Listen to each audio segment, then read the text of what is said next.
Good morning. Wow. Wow, wow, wow. The teaser for this show actually said one story leads to another, and this could not be more true than the story I did yesterday. And I do want to thank all of you. I want to thank all of you who not only shared your stories with me, but also with my sources. Remember, I told you yesterday I spoke to like 3 different people and they wish to remain anonymous, and I always protect my sources, but they were nervous. I told you it took 2 years to bring this story to you. Because when somebody is arrested, even if you are completely innocent, it's something not to be proud of. And they don't want to be outed. They don't want people to know who they are. They don't want their friends and family sometimes to even know. They certainly don't want their employers to know. And these people were nervous. But then when they saw, and several of the people I spoke with to do the show yesterday saw the wonderful, beautiful comments that many of you shared. And like I always do when I share my personal angst or personal stories with you, to realize that they were not alone. That in places all over the country,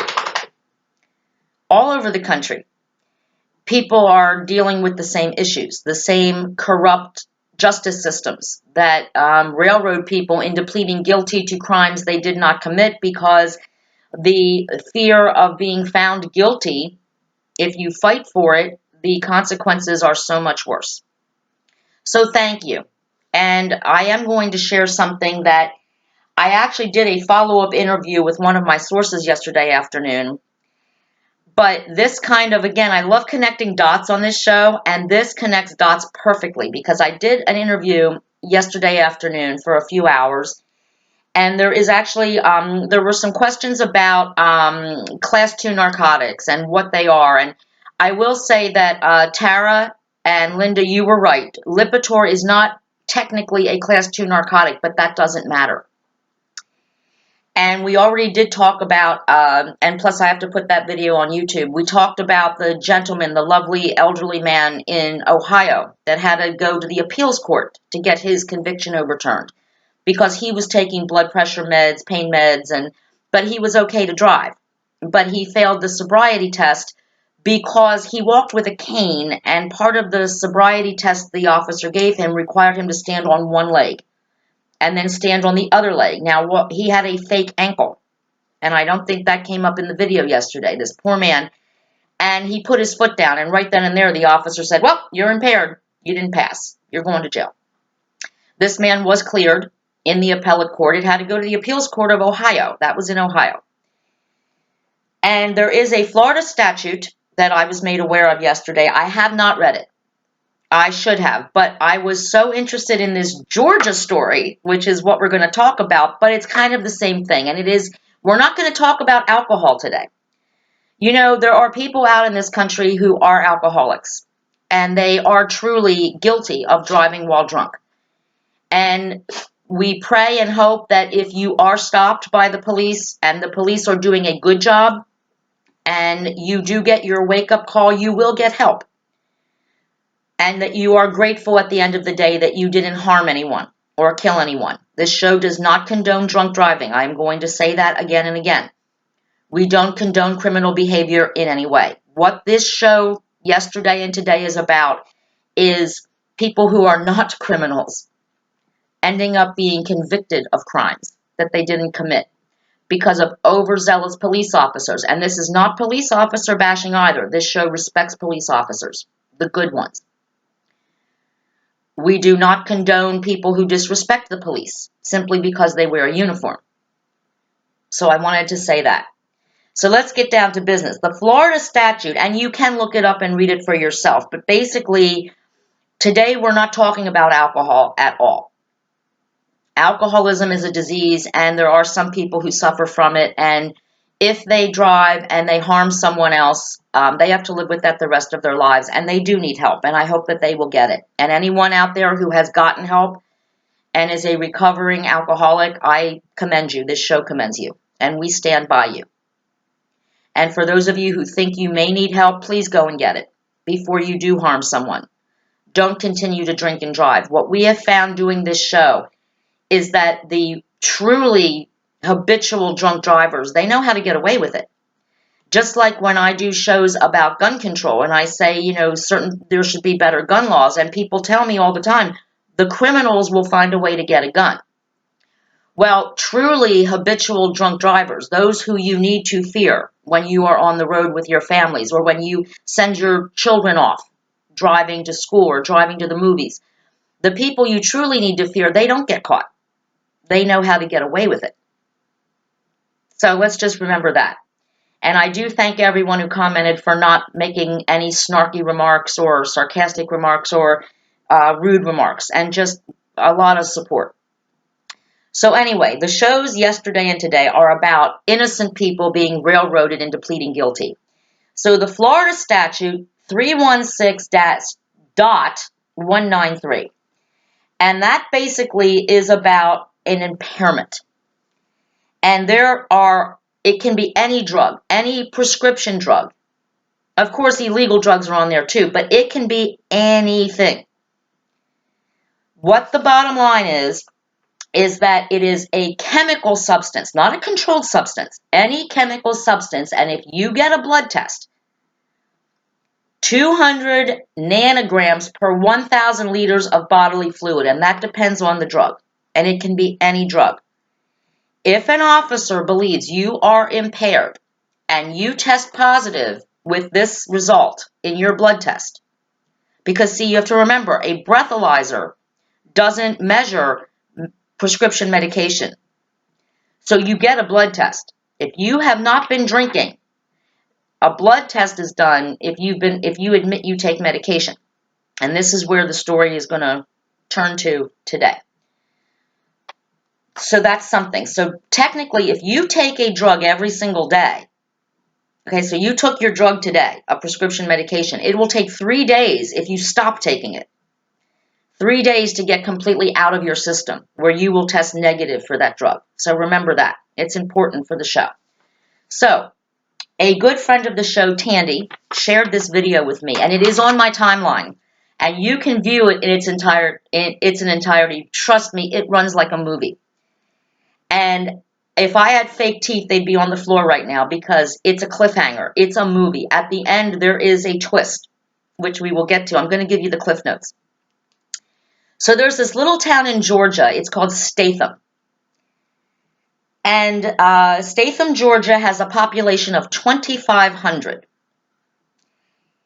And they started noticing something interesting in Statham. There were a huge number of DUI arrests in Statham. And they weren't DUI for driving for drinking alcohol. They were DUIs for driving under the influence, OVI, operating a vehicle while impaired.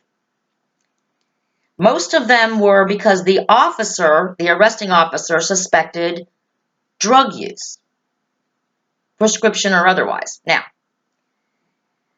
there's a few interesting things about this.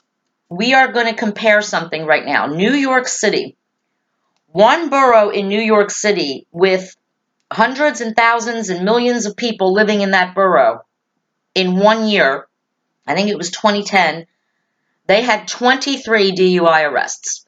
In Statham, Georgia, population 2,500, in the same year, they had 89. Think about that. It's a large majority of a 2,500 population. Of those 89 arrests, 63 were made by the same police officer. Remember yesterday we talked about the same police officer arresting two of my sources a year apart? And kind of the same things happened. His breathalyzer didn't work. He refused them a blood test, arrested them anyway. Okay. This man's name is Officer Mark Lofton. And Officer Lofton has a dash cam on his police car, which is really advantageous for all of us watching the video. When Officer Lofton stopped one woman because her tags were expired, this is not a moving violation. She was in a parking lot, and he noticed her tags were expired. The first question after saying, "Ma'am, your tags are expired," was, "Are you on any medication?" That's kind of an odd question, isn't it? You know, she didn't run a stop sign, she wasn't speeding, she wasn't weaving down the road, but her tags are expired, and the very next thing this officer asks, are you on medication? And this woman's an honest woman, and she's like, "Actually, yeah, I take some prescription meds from my doctor." Get out of the car. And he does a field sobriety test on her. She's like, "No, wait a minute.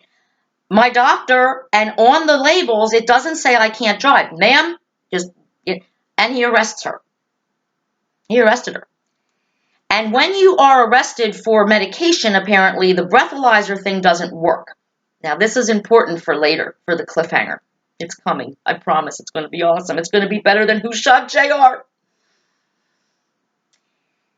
So this woman went for a blood test, and guess what? Negative, negative, negative. Charges dropped. You know, she's fine. She went through all that shit for no reason because, you know, again, whatever.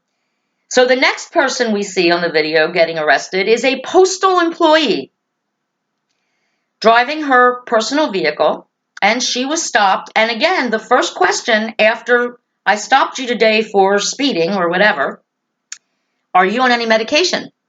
This is the same officer, Officer Lofton. You're going to remember his name forever, I swear. And she said, "Yeah, I'm on an antidepressant." "What's the problem?" "Get out of the car." She said, "Well, wait. She said, "What are you talking about? The freaking federal government knows that I take this medication, and they let me drive a federal vehicle. The U.S. Postal Service approves me to drive while taking this medication. What are you doing?" She got under arrest too. She's like, "The FBI says I can drive when I'm taking this medication, but it's not okay for a Statham, Georgia, population 2,500 police officer." Her case was dismissed as well. But we're seeing a pattern, aren't we? This is a really interesting one. He arrested this one gentleman, young guy. It was on the video cam, his dashboard cam. Now, this guy had a real interesting story because guess what? He actually arrested somebody who was completely pure. "Have you had anything? Are you on any medication?" "No, I'm not." "Have you had anything to drink?" "No, I have not." "Get out of the car. I don't like the way your eyes look. Your eyes look dilated to me. Get out of the car. You're under arrest." This dude is cleaner than the Duggars. Trust me. This guy had no alcohol in his system, and he had no medication or drugs at all in his system. He had cleaner blood than anybody. And he has the blood test to prove it. And his case, too, was dismissed. But Officer Lofton did not like the way his eyes looked. So this gentleman got arrested as well. And when you live in a small town, people start talking. I know this because in the summer, I live in a very small community. And people talk. And people started noticing this pattern. That this one officer, seemed to be arresting a lot of their friends and neighbors, even themselves. And they started asking why. What's going on? So it turns out that you're supposed to, we talked about this yesterday, this A-ride, which I always said means maybe you should get a ride, but it's actually a training course that police officers go through to determine, to train, and to know when somebody is possibly impaired while they're driving when you make a stop. And Officer Mark Lofton went through this training course. He took the course. And he failed it. He didn't pass the course. Yet he's out there arresting 63 people. And again, when he stops you for something, his first question after, you were speeding or your tags are bad, "Are you on any medication?" And he didn't even pass the course. Wow. I have a funny personal story. I have been stopped twice in my life for speeding by a police officer. And once, when I was stopped by a police officer, I was actually coming home from a bar. After work, I went out with my friends for a couple drinks and was driving home, and I got stopped. And you know what? License, registration, proof of insurance, ma'am. You know you were doing 50 in a 35 zone. Oh gosh, officer, I'm really sorry. Here's your ticket, ma'am. Have a nice day. Not one time. Twice I've been stopped. Not once did they ask me. The officer asked me if I had had anything to drink or if I was on any medication. This was a long time ago, but still. And the one time, I actually had a couple drinks. They didn't ask. They just gave me my ticket, didn't have to leave the car. Thank you, ma'am. You be safe now. Little lady, you have a nice day. Yes, officer, I'll slow down. I'm sorry. But in Statham, Georgia, whatever you are stopped for, the first question Officer Mark Lofton will ask you after you know you were speeding or you know your tags are expired, are you on medication? And if you look at the statistics in America right now, probably 80% of Americans are on some form of prescription medication. This is becoming a problem because most of those people need that medication to survive or to live a normal life. Now, I would rather, we talk about mentally ill people having guns. I would certainly rather that a bipolar person be on their medication and driving a 5-ton vehicle than off their medication and driving the 5-ton vehicle. What if they have a manic episode? Or what if they go in the other direction and they decide they want to commit suicide and they take other people out with them? I want those people being able to drive and live a normal life, but I want them on their meds. Just another excuse for mentally ill people to say, I'm not taking my meds because now I might get arrested and go to jail. Mentally ill people don't like taking their meds. This gives them another excuse not to. How sad. But here's the cliffhanger. Are you ready for the real cliffhanger? You know how you noticed if you watch the video that Officer Lofton doesn't ask much about alcohol use? Well, we might know the reason for that. Because in a town very close to Statham, Georgia, there was another arrest made by another officer. And this one was for DWI, basically, driving while intoxicated. Guess who was getting arrested? Officer Mark Lofton's wife. And as one drunk to another, this chick was drunk out of her mind. The video, the dash cam was on. And this police officer, unlike the one in Florida whose breathalyzer wasn't working, this guy's breathalyzer was working, this police officer's, and she blew. And she blew .20. Now, yesterday I did say that some of the limits are a little too low. But .20, that chick was wasted. Officer Lofton's Mrs. Officer Mark Lofton. .20, alcohol, driving her car. Guess what happened to her? Oh yeah, what, .20, you can't fight that, right? She's drunk out of her damn mind. Case dismissed. She is completely cleared and exonerated. How do you think the people over in Statham who were arrested and taken to jail, whose blood tests were completely negative, who didn't blow for anything, had their cases dismissed after being embarrassed and humiliated, how do you think they felt when Mrs. Officer Lofton blew a .20? I mean, obviously she was loaded. Sorry, ma'am, for the inconvenience. Go home to your husband. Is it any wonder that when Officer Mark Lofton was approached by a reporter in Statham and asked to comment on his multiple false arrests of Statham County residents, he had no comment. I'm sorry, I can't comment on that. Of course you can't, because your wife's a drunk. Hey, baby, what the hell are you doing to me here? I'm trying to put these prescription drug users in jail, and you're over here in the next county blowing through stop signs and blowing a .20. Blow me. Don't blow the breathalyzer anymore. You got to stop this, baby. You want to get drunk in our own house. Don't go out again. Gonna have to lock you up at the house. Put you in a dog cage or something so you don't get out while you are drunk out of your mind. And that's a pattern too. You know those sources I have down in Florida? Well, I have another source. This person has never been convicted or charged with anything. This person is a bartender in Florida. And this person serves police officers while driving their police vehicles. And this person knows they drive their police vehicles because this person sees them parking their police cars outside of their bar. And the police will come in and they'll have a few drinks, a few cocktails. Now, remember what we said about Florida.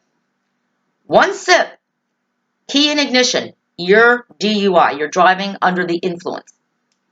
Well, police do it every day. At least in this bar they do. And this is a reliable source. This is a source that is impeccable. And there have been some accidents involving police vehicles. And for some reason, nobody ever asks the police officers if they've had a cocktail after they've crashed their police car. There have been issues where a police officer was known to have had an accident in a bar parking lot. In a bar parking lot, there was a minor mishap, a little fender bender, and nobody asked the police officer if they possibly, since they were in a bar parking lot, if they had been possibly drinking. Wonder why. Could it be that BWOS, the blue wall of silence? Or of protection, BWOP, BWOP? You know, we don't want our police officers getting into trouble. We will protect our police officers' wives. Police officers' wives have a right to get drunk to the point of .20, double the legal limit, and drive on our roads where our children drive, where our husbands and wives drive, our brothers and sisters. What if Mrs. Officer, I keep forgetting the stupid man's name, Lofton. What if Mrs. Officer Lofton had killed somebody that night? Would they have maybe said, oh, she was on a prescription medication? Not her fault. The doctor didn't tell her not to drive. What is really, really, really sad about this whole Mark Lofton situation is he has not been fired, at least according to this video. The police chief says, I stand by my officer, but we are going to send him back to that A-RIDE course. I think further training is always helpful. So we're going to retrain him, reprogram him, and send him back out there to protect and serve the lovely, lovely people of Statham, Georgia. Boy, I bet they can't wait. You know, protect and serve is one thing. But this guy takes it to the limit. And maybe he should stop throwing stones when he lives in a very delicate glass house, apparently. Hopefully, his wife got some help. Unlike the people we talked about yesterday who were forced to go to drunk classes and were told that they are alcoholics when they're not. Sounds like Officer Lofton's wife, yeah, she may need some help. She might qualify for rehab. So, check out the video if you have time. I really did give you all the good points. But if you live in one of these towns, and I do want to thank everybody again, the people from Louisiana, from Georgia, from Florida, from Missouri, even those people up in Canada. I did learn yesterday, thank you to Tara, my god sister. She found some information that in Canada, DUI is a felony. Now, I'm sure it's not the same kind of felony like it is in Bulgaria. Remember, we know more about Bulgaria than we ever wanted to know. But for any of you that might be traveling there and enjoy a few belts, don't drive because they will kill you there. You get executed. First time offense.